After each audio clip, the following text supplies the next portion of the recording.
Professor, আপনি তো faculty member এবং কলম্বিয়া বিশ্ববিদ্যালয়ে গতকালকে যে ঘটনা ঘটেছে এই বিষয়টি আপনার স্টুডেন্টরা অনেক গ্রেফতার হয়েছে, রাইট? সো আপনারা ফ্যাকাল্টি মেম্বাররা বিষয়টি কিভাবে দিচ্ছেন? আমাকে সুযোগ দেওয়ার জন্য সেটি বলার আগে আমি একটি জাস্ট অ্যাড করে নেই। গিয়াস আহমেদ সাহেব বলছিলেন ক্যান্ডিডেটের কথা। এই গাজা ওয়ারের কারণে কিন্তু আমাদের এখন গ্রাসরুট লেভেলে অনেক অর্গানাইজারও দেখা যাচ্ছে। যেমন আমি যেখানে থাকি নিউ জার্সিতে, আমাদের এখানে কিন্তু একটা টাউন আছে প্রসপেক্ট পার্ক, সেখানকার যিনি মেয়র খায়রুল্লাহ, সে কিন্তু নিউ ইয়র্ক ডিস্ট্রিক্ট 9 থেকে এবার কংগ্রেশনাল ইলেকশন করছে এবং বেশ ট্র্যাকশন পেয়েছে। তো জাস্ট আমাদেরও মানে মনদের ভালো আর কি, এই বাজে সিচুয়েশন থেকে আমাদের কিছু ভালো সিচুয়েশন তৈরি হচ্ছে, ভালো ক্যান্ডিডেট তৈরি হচ্ছে, তাদের সবার জন্য শুভকামনা। হ্যাঁ, গতকাল যে রেড হয়েছে এবং ফোর্সফুলি আমাদের অনেক স্টুডেন্টদেরকে অ্যারেস্ট করা হয়েছে, আপনারা তো সবাই জানেন সেটা। আমার যেটা মনে হয় যে দেখুন, এখন আমি আগেও যেটা বলেছি যে এখন কিন্তু অর্কেস্ট্রেটেড মিডিয়া মনোপলিটা আর নাই, সোশ্যাল মিডিয়ার কারণে হোক এবং আল জাজিরা, টিআরটি ওয়ার্ল্ড এবং ইন্টারন্যাশনাল অনেক মিডিয়ার কারণে গাজাতে অ্যাকচুয়ালি কি হচ্ছে, হাঙ্গারকে ওয়েপন হিসেবে ব্যবহার করা হচ্ছে, স্টারভেশনকে ওয়েপন হিসেবে ব্যবহার করা হচ্ছে, ফ্যামিনকে ওয়েপন হিসেবে ব্যবহার করা হচ্ছে। গাজাতে 7টি ইউনিভার্সিটির 6টি ইসরায়েলি বোমায় সম্পূর্ণ বিধ্বস্ত হয়ে গেছে। তাদের যে স্কুলগুলো ছিল অনেক বেশিরভাগ স্কুলই বোমার আঘাতে নিচ্ছিন্ন হয়ে গেছে, বাকি স্কুলগুলো শেল্টার হিসেবে ব্যবহৃত হচ্ছে। তো এই বিষয়গুলো তো আমেরিকান যারা স্টুডেন্ট আছে তারাও দেখছে, সোশ্যাল মিডিয়ার কল্যাণে হোক এবং যে মিডিয়াগুলোর উল্লেখ করলাম সেগুলোর কারণে হোক, তারা এবং এটার সাথে সাথে দেখছে যে ইউএস গভর্নমেন্ট মাত্র রিসেন্টলি 2 উইক আগে $96 billion, 96 billion with A B, grant করেছে ইসরায়েল, তাইওয়ান এবং ইউক্রেনের জন্য, যেটা একটা বড় অংশ ইসরায়েলে যাবে। তো এই নিউজগুলো যখন স্টুডেন্টরা দেখছে তাদের মধ্যে তো প্রতিক্রিয়া হচ্ছে এবং তারা তো স্বাভাবিকভাবেই রাস্তায় নেমে আসবে, প্রতিবাদ করবে।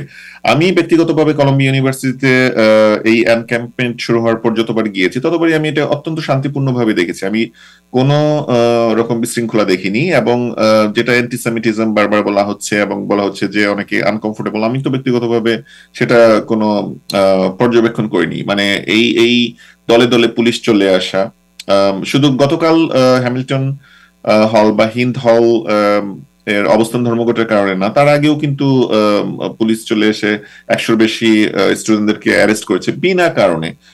আমার ব্যক্তিগত মতামত হচ্ছে যে এটা কোনো দরকার ছিল না। একটা peaceful protest, first amendment right, এটা কনস্টিটিউশন দ্বারা প্রোটেক্টেড। এখানে এক্সেসিভ পুলিশ ফোর্স দিয়ে কিন্তু এই আন্দোলনটাকে আরো ন্যাশন ওয়াইড করা হয়েছে, সব জায়গায় শুরু হয়েছে এবং ইন্টারন্যাশনালি এখন শুরু হচ্ছে।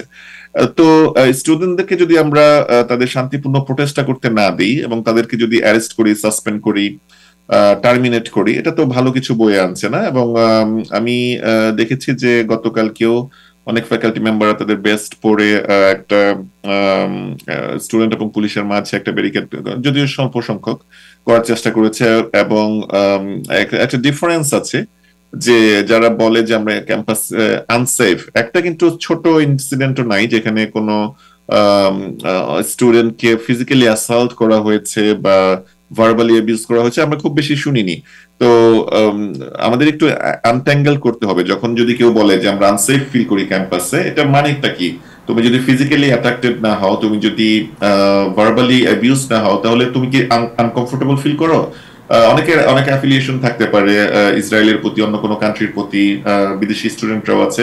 হ্যাঁ, আনকমফোর্টেবল কনভারসেশন তো আমাদের লাইফে সবারই গো থ্রু করতে হবে। সেটাকে আনসেফের সাথে মিক্স করে ফেলা হচ্ছে কিনা এই বিষয়গুলো দেখতে হবে। এবং আমার যেটা মনে হয় এই এক্সেসিভ পুলিশ ফোর্স এটা হিতে বিপরীত হবে এবং এটা একদম আননেসেসারি। এবং প্রশাসনের উচিত হবে নিউ ইয়র্কের এই ক্রমবর্ধমান ক্রাইম, ড্রাগস এবং নিউ ইয়র্ক যে একটা মোস্টলি আনসেফ শহর হয়ে গেছে সেদিকে নজর দেওয়া। স্টুডেন্টদের পিসফুল প্রোটেস্টে শত শত পুলিশ নিয়ে আক্রমণ করা, এটা এনওয়াইপির কাজও না, দায়িত্ব না। এবং এটা নিউ ইয়র্ক সিটির মেয়র সহ নিউ ইয়র্ক সিটির ভাবমূর্তি কোনোভাবেই উন্নত হচ্ছে না, আর অবনতি হচ্ছে বলে আমি মনে করি। Thank you so much, thank you. But আপনার একাডেমিক কাউন্সিল বা ইউনিভার্সিটির যে প্রেসিডেন্ট তিনি যদি পারমিশন না দেন তাহলে তো সিটি পুলিশ সেখানে গিয়ে ঢুকতে পারে না। নিশ্চয়ই তিনি পারমিশন দিয়েছেন। উনি কল করেছেন।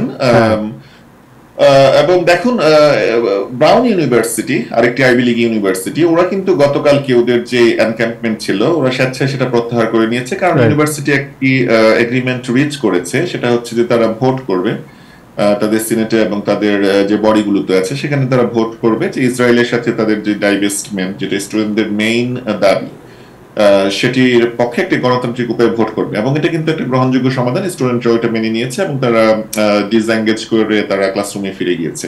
কলম্বিয়া ইউনিভার্সিটি সহ বাকি ইউনিভার্সিটিগুলো কেন এই পথে হাঁটতে পারছে না, তাদের এই বাধাটা কোথায়, সেটাই তাদের দেখতে হবে। ব্রাউন ইউনিভার্সিটি তো অলরেডি একটা এক্সাম্পল সেট করেছে যে কিভাবে শান্তি উপায়ে এই আন্দোলনটাকে শান্তিপূর্ণ উপায়ে পরিচালিত করা যায়।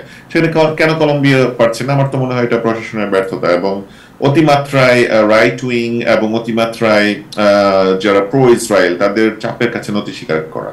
থ্যাংক ইউ আপনাকে অনেক ধন্যবাদ।